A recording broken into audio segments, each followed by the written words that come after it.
Hey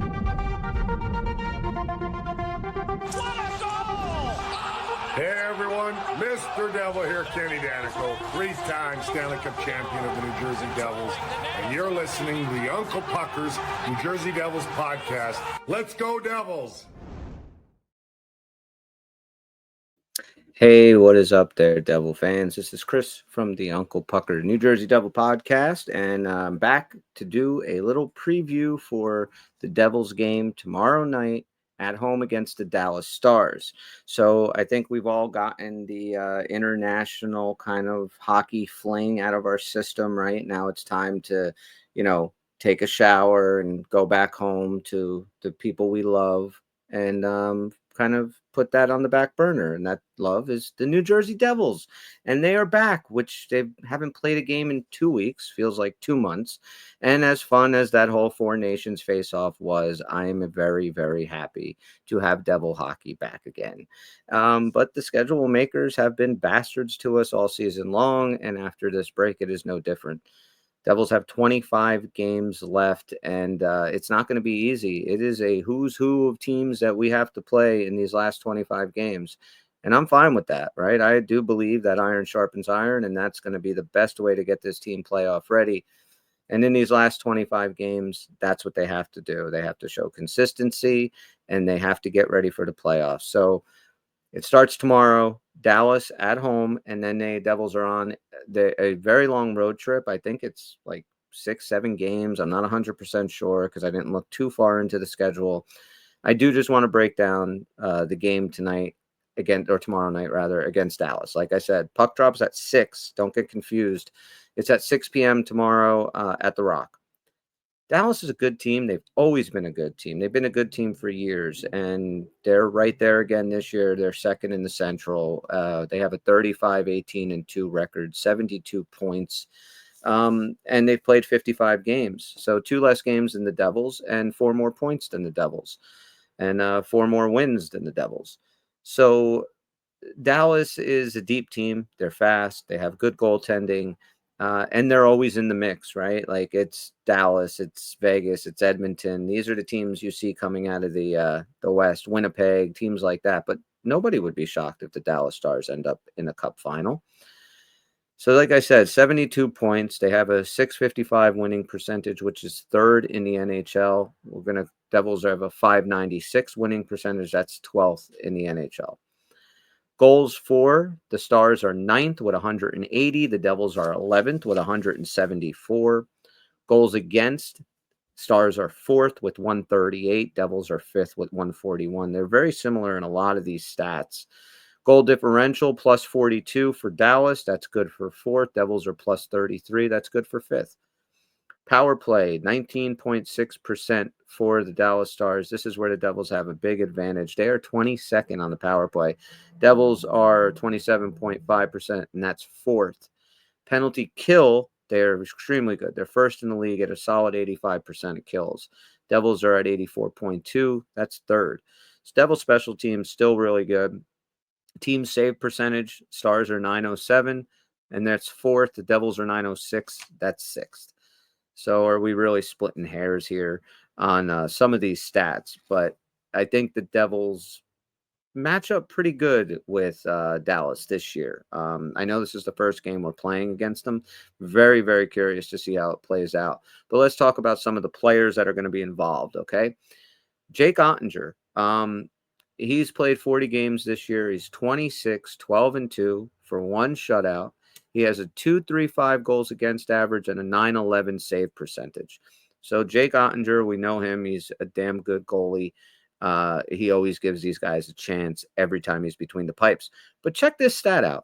In the 3 games that Jake Ottinger has played against the New Jersey Devils, he's 0-2-1. Now, he's only played 3 games, but he hasn't beaten the Devils. He's got a .418 goals against average and an .839 save percentage against New Jersey. I was pretty surprised when I saw that he had never beaten the Devils, but I got these stats off StatMuse, and the internet doesn't lie. We all know that. Jake Allen. Well, wish it was Markey. We're going to talk a little bit about him in a minute. But Jake Allen, we know, is going to get the start Saturday against the Stars. He's played 21 games, 9-11-1, 4 shutouts on the year for Big Allen, 256 goals against average, and a 910 save percentage. Now, he has a much larger sample size throughout his career against the Dallas Stars. He's 12-7-1 in 21 games against the Stars with a 2.4 goals against average and a 915 save percentage. So Jake Allen plays really well against Dallas Stars, winning record, and a good save percentage against them. I mentioned Markstrom. Good news, right? He is skating again, but we know that he is not really close. I guess he's close, but it still looks like it's a couple of weeks away from what I've gathered. Sheldon Keefe did say, yeah, he's out there, but he's not at full practice mode yet. He's kind of just dipping his toes in the water. I'm not sure if he's going to be making the trip. I would think that that's very optimistic thinking if he does end up going on this trip, that maybe we'll see him at some point relatively soon, because I do believe wholeheartedly Jake Allen is very good. He's done fantastic for the Devils, more than what I think we could have asked for. But going into the playoffs, it has to be Markstrom behind the net. It's in the net. It's got to be a healthy Markstrom. I just don't know how far we go against even just Carolina with Jake Allen. I want Markstrom in there. But again, 25 games. He has some time. Let's just get him healthy and make sure he's ready to go in the playoffs.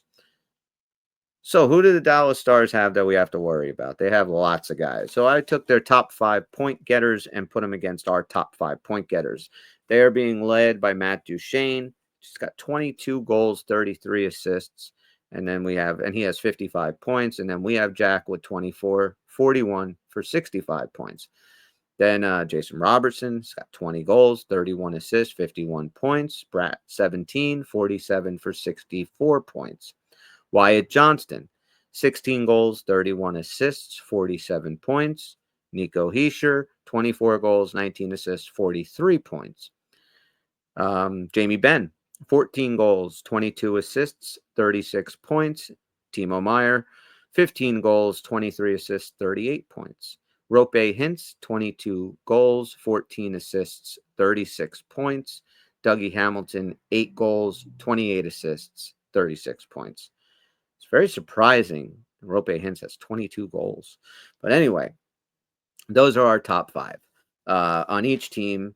So, look, Devils have guys that can put the puck in the net. Now, I mentioned a little bit, we're not sure about Jack Hughes. We know that Jesper Bratt and Erik Haula came back from the four nation face-off, and Jack is back today. Whether or not he's going to be playing tomorrow, we don't know. I hope so. I really do. I mean, you went and played the tournament. Now it's time to get back to your real job, buddy. So hoping that Jack is there and in the lineup tomorrow night. So Dallas has their last 5 games, which was 2 weeks ago. They beat the San Jose Sharks their last game out. That was an 8-3 win. Then they lost in a shootout to the Kings 4-5. Before that, they lost to the Ducks 2-1. Then they beat the Blue Jackets 5-3, and they beat Vancouver 5-3. So out of their last 5s, they're 3-1-1. The Devils, last game out. This is crazy, right? We're talking about consistency. 4-0 win against Montreal. Before that, a 3-1 loss to the Vegas Golden Knights. Before that, a 3-2 shootout win against Pittsburgh. The game before that, a 4-3 loss to Buffalo. And before that, a 5-0 win against the Flyers. Win, lose, win, lose, win. That's our last 5. That's what needs to stop. The Devils have got to get the consistency going. They've got to start putting together consistent winning streaks, 3, 4, 5 games or more. I'd really like to see their win percentage up into the mid 600s at some point before the end of this season. So again, we talked a little bit about Markstrom. He's skating, but he's not quite ready to go. Nico Hischier is back for all intents and purposes. He will be playing tomorrow. I know Sheldon Keefe had said today after the practice that everything looks good. Nico feels good. It's just a matter of whether or not the doctors are a go, no go. But all signs are pointing that Nico Hischier will be back in the lineup. And my goodness, did we miss him? The guy does everything for this team. How much we missed him in the, important face-offs, just going against teams' best lines, generating the offense. Nico Hischier is the lifeblood of this team. Said it a million times, right? If Jack Hughes is the soul of the Devils, then Nico Hischier's its heart. So I'm really looking forward to getting him back in the lineup. So the Devils have made some moves this last week, getting ready for this road trip. So they brought Seamus Casey back up. I find this very, very interesting that Keefe and Fitz want to have another look at Seamus Casey. Now, when Siegenthaler went out, I mean, you could argue that Siegenthaler was the best defensive defenseman in the NHL when the injury occurred. So now to replace him is going to be impossible. I mean, we're really hoping that Siegs is back for the playoffs, but I don't think there's a chance we see him a minute before the playoffs, if at all. So how are we replacing him, right? Nemec came up. He played 2 games. We saw him in the Vegas game. We looked like absolute dog shit. Turned it around and looked a lot better in Montreal. But for whatever reason, the management, Sheldon Keefe, they want another look at Seamus Casey. And I think there's a couple of reasons for this. First is just very simple. They could just want to see another player out there in that spot. Maybe they don't trust Shimon Nemec, and maybe Casey played really well in the small sample size we saw him earlier in the year, where Nemec in the beginning of the year struggled. Now I understand Nemec has played a shitload of hockey over the last 18 months. He was battling injury, but this is life in the big city, kid. If you're not ready to take the job, somebody's going to take it from you. Seamus Casey, I liked everything about him. So is this just, let's give Casey, and Sheldon Keefe had said, Seamus Casey is going to get some ice time. They do expect him to play.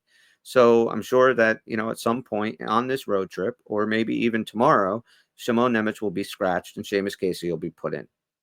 So they want to see Seamus Casey.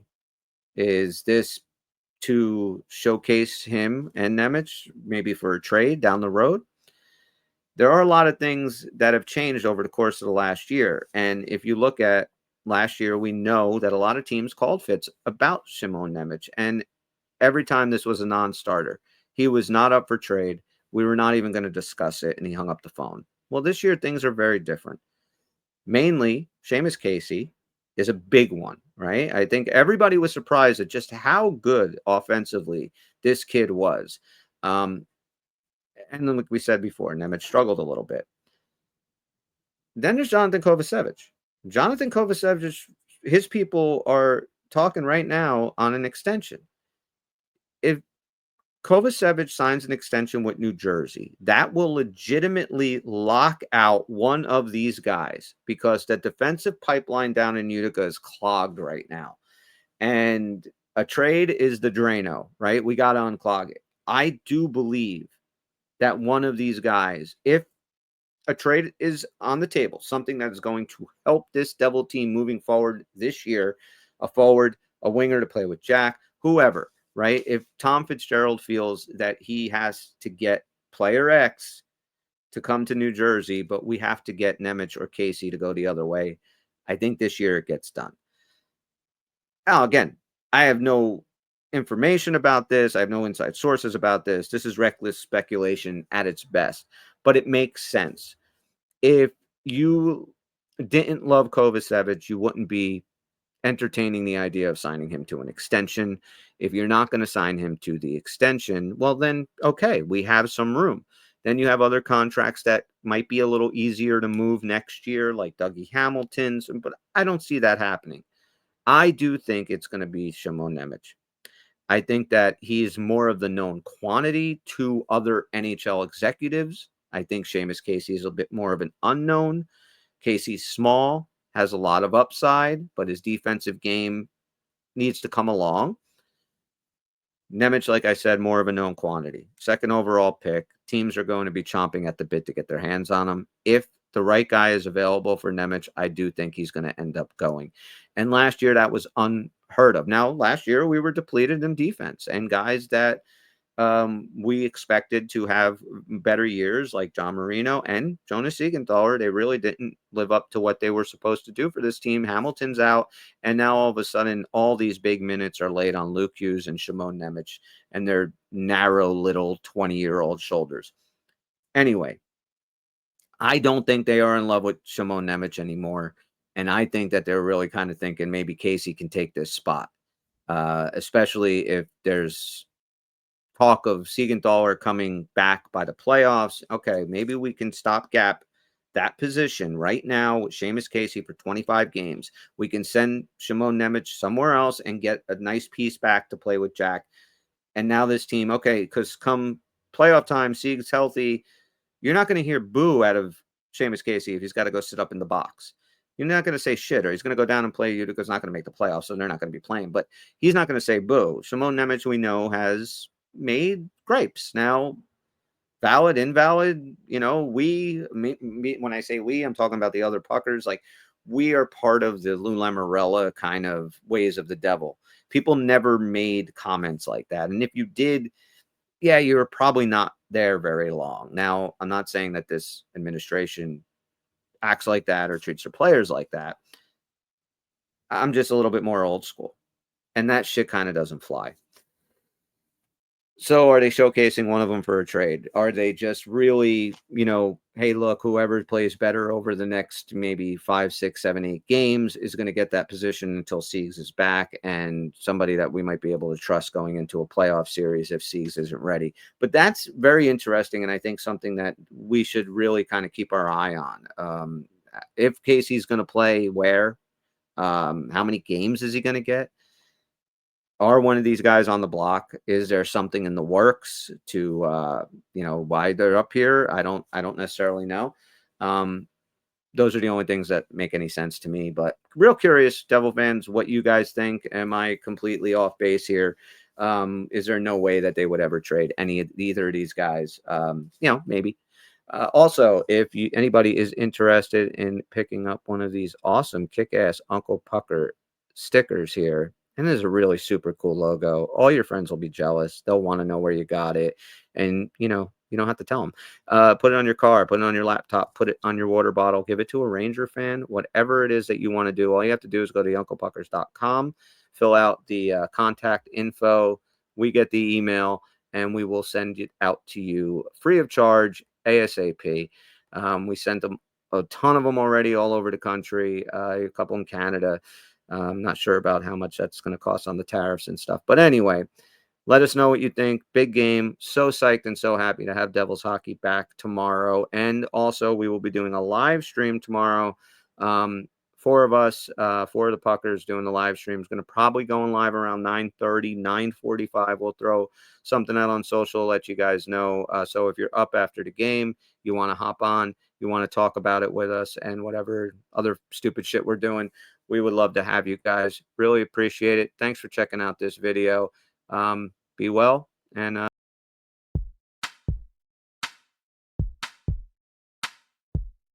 it's over, Johnny. It's over!